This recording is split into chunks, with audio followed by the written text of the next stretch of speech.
kind of thing. Nak laa ko waxee ci soose ba soo fekkee njangeen mi ngi lekk rek jàngeen yi ak fan yi dinañu laal. léegi noo gis corona bi. gaañ ñu ngi génn pour sànni karta fu mu nekk nii dafay prix ma jox pour ñu mun a wax ne whether solar bi mu ko laal because at the end of the polls dañooy IEC dafa def collation of all the votes. Now from that collation we were able to know what percentage out of the 1,750 voters turn out.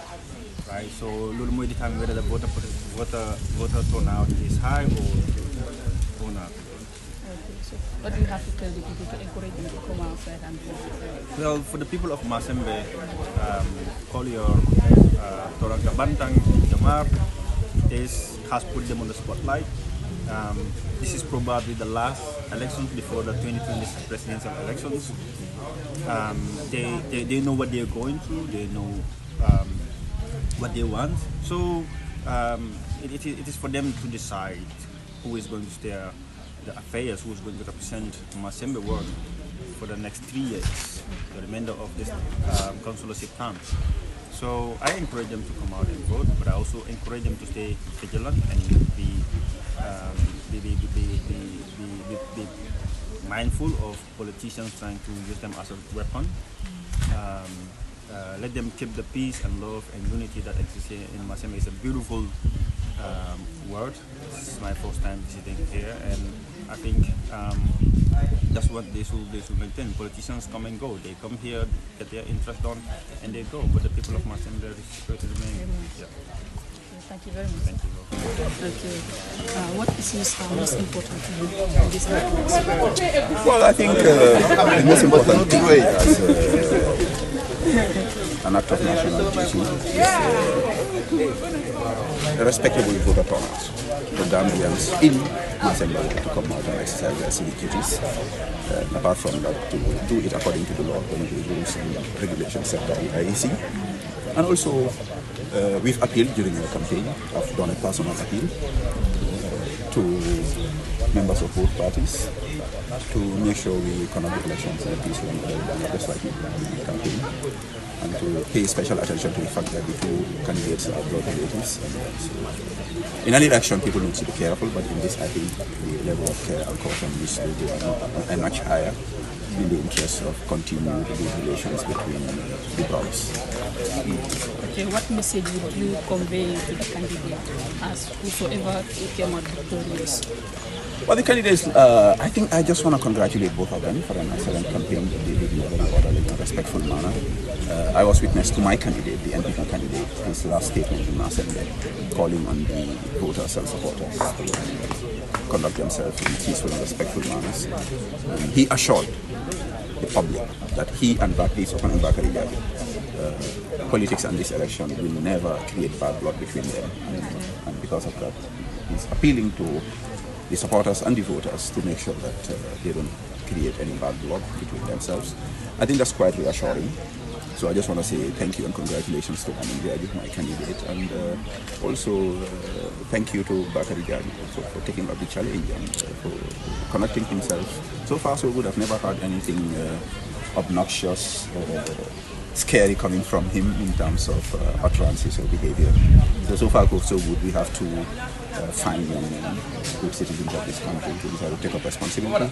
We commend both of them. And I pray for my candidate to Lamin MPP so that the youths can be happy, because only Lamin you can make the youths happy here in Masembe. Yeah, very happy. We want them to be happy here in Kiam also. Okay. Because the youth in Badi were very happy. Now you want the youth in Kiam to be happy, and they can only be happy if they vote for an NPP candidate who can work with our youth minister Bakari Baji and his peacefulness President Bawa. So lots of developments coming to Kiam.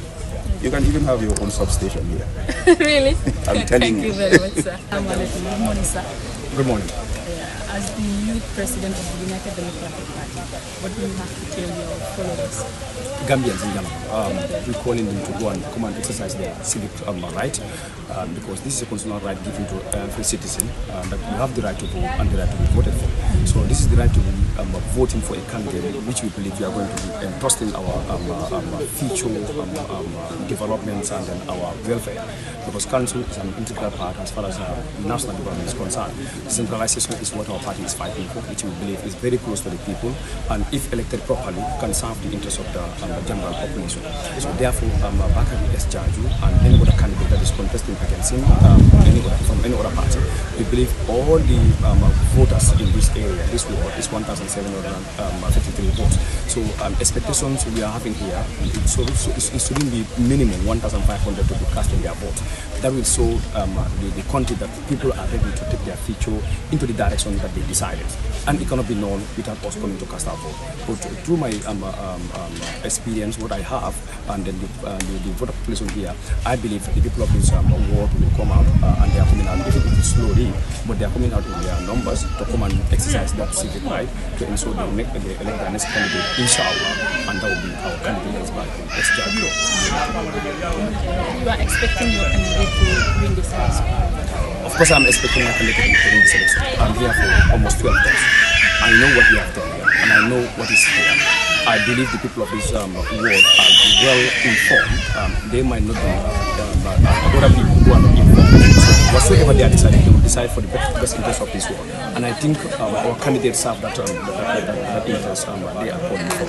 Therefore, I believe the campaign programs and policies we have sold to them is definitely voting for them to vote for us. And they have manifested that in terms of our voting campaign and the engagement that we have with the people. So therefore, Bakari S. Jaju, inshallah, what we are waiting for is for the votes to be counted, and therefore nothing but to celebrate his victory on the people. Okay. So what if things didn't turn out as you expected? It is campaign. That is life in normal. But the expected one we have, we believe, inshallah, that is going to be the candidate, Bakari S. Jaju. He is going to retain the seat that UDP was occupying before. Because these people here, they knew exactly what is better for them.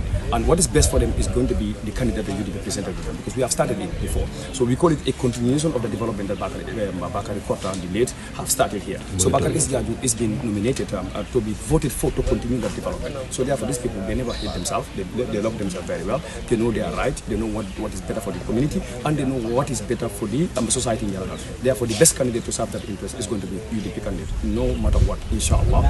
Come 5 o'clock, we will declare a result that Bakari S. Jaju is the candidate who is declared a winner, council elected. And you are quite confident? Of course, I'm quite optimistic. I believe it. I believe that will be, inshallah. Thank you very much. You are welcome. Yeah, Mijang. Alhamdulillah. So far, alhamdulillah, Mijang, Meta Jang.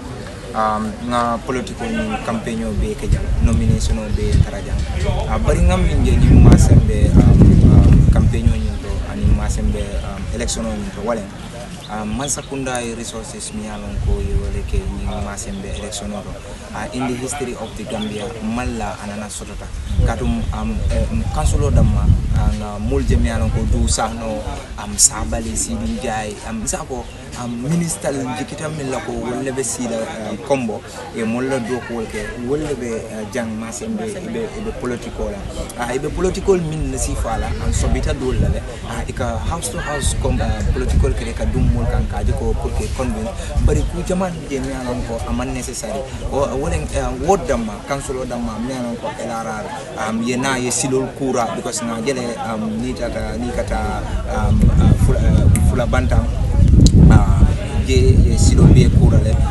polior la sidol fana ye be kurale jasobo fana ye be kurale yi muneke ya kurale ko ngaljele kabring bebe na kan be nganje nyolale kankan be silo kan ube ya kele pour ni election o damma oto bo nyama ni masakunda so to kan yalon ko abes abanyel ke kan pour kaje ko election o damma ward council woto 2026 what are we expecting woto Gambian they deserve better things they deserve niente che tekki abakere amanke ko resource be ke molla ni politico do mi an especially council ni ajibe their opponent United Democratic Party wol ila mulle kana mi anon ko wolle be la executive position bari ni nata MPP e ko mo jele high power delegation du sal momo e ka dol bondi nan ka tiketo joye kana nan jang nga mol lonne mi dialon ko botanon ko Canada ibijam so nyinen mimbe kering sen kiam masembe nimbota jang bita polior anin jasobo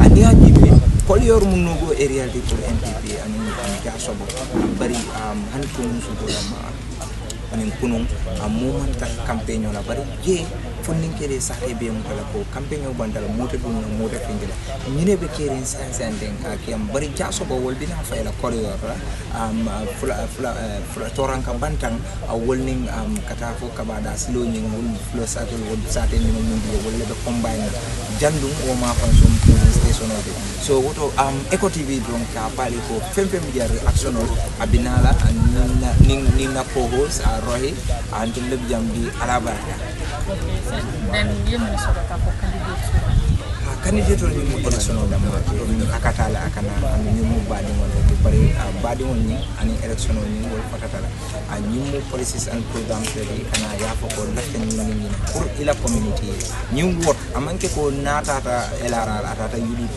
atata NRP ani MPP ko min ma fa muna nay bo holo develop jang woto atata MPP ko te ni min UDP ko te min likewise ning MPP la candidate fanang winter back in the judge and na carte file al mon nata den ni mer flo wala ma ba ma ko ya ko grade ni famille ko biya ko men ala ya ko to san fan ni bina ni ba kala le te mona je bakar la ko andim fanan to ba mi na ko ka ma ko aslen to assalamu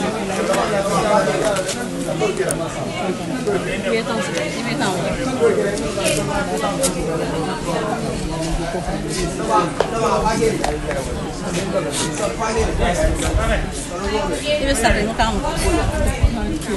Sa ide ni so do ba ga ya mo. Frienda kada. Ebe da. Mbana mbeno ga. Ba ka ja. Ya ni. Ani kembe ya ro ngani ko ngani formaji. Lu tawul kana ni do. An ko la miran ko nan. Ngadi ko hamita ni ni ma ta ba. Semua bamalati, lepas mal bamalati, lebih bakar lebih kalau sebab itu kami itu jual bakar ani bamalnya ani bamalnya ini mana ni para sendiri sekai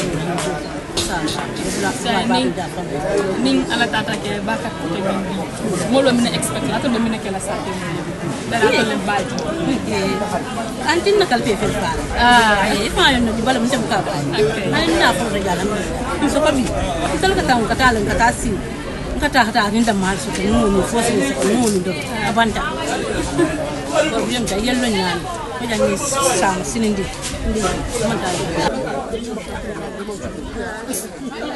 sorry, so Songo, get me to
Silva. Silva, boye.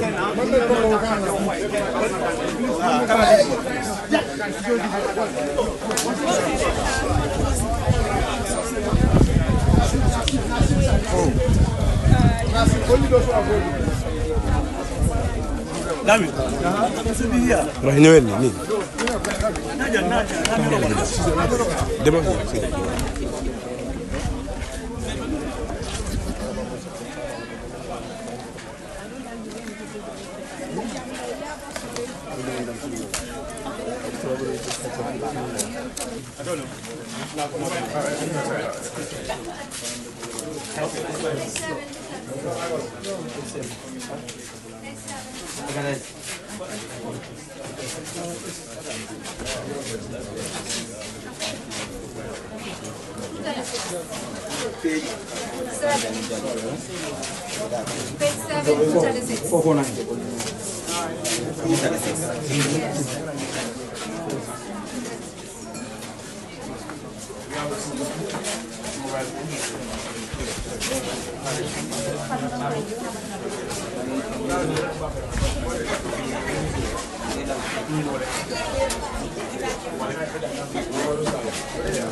Bakit asa mo dani ko 100% confident ko sa video. Ani mo lang wala ko sa mga dapat. Also 100% ko din na masala ay kalibawin. Hindi ako 100% so, ito ba win na siya. Asa mo dani. Ngayon mo ko. So sa kanya break kan sa mga ano ko dyan. Pag win din mo ko na asara sa win din mo ko kan. Asara din mo ko. 100% Ini na benda pasal mo ko na benda sa ni hospital sa damos ko wala ko mo yan to mo Bakar ni yewin est ce que fana bosso na carrel ko yewin de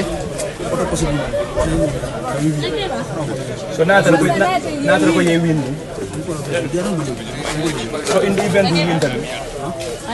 you win are you going to accept the results? Yeah, you win. Muneta jikindi ko be election ni win na bayri ka ben dia muta Bakar S Jaji ya ko already atay election ni win so muneta jikindi ko be election ni win against Bakar S Jaji we jikindi ngam non fo bilis ko ngam molale alanga procession mental wala ay so Bakal ada ko pojom yang be atama jang ilatala mo si paro ina do ko wala since kabring ika amba contest ni program le ngakada ko ni ke sada ko ni ko do kanja kabra mo sudalam fa ko ni dalam bang any social activities be alon ko ko ken do lam ya ma be so Bakar iba sonna ni fana yewin carrière iba ba sonna ko yewin le iba sonna carrière ni yewin do non de win der already amanga ko man ko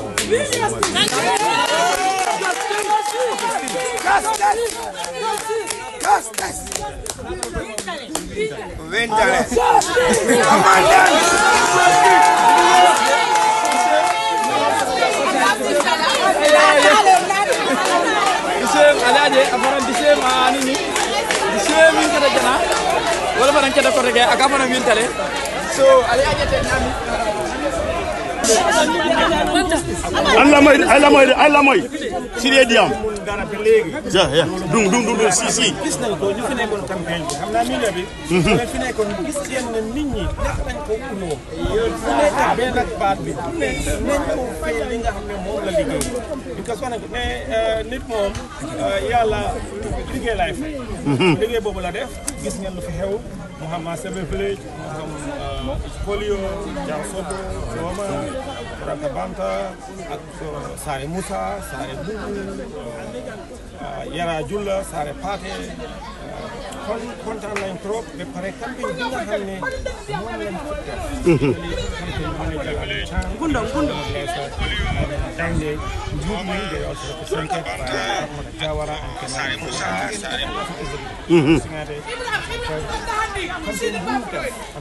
of course am nañ ñu ko diaspora Babu Jité Konte ak others def nañ campagne boo xam ne bu ànd ak yar ak teggi ak musique bi nga xam ne loolu mooy nit ñi duñ ko avoidé nit ñi nag ñu dundee saaga xaste ak xeex li ñoo dundee mooy yokk donc bi nga xam ne moom la président Barrow ak NPC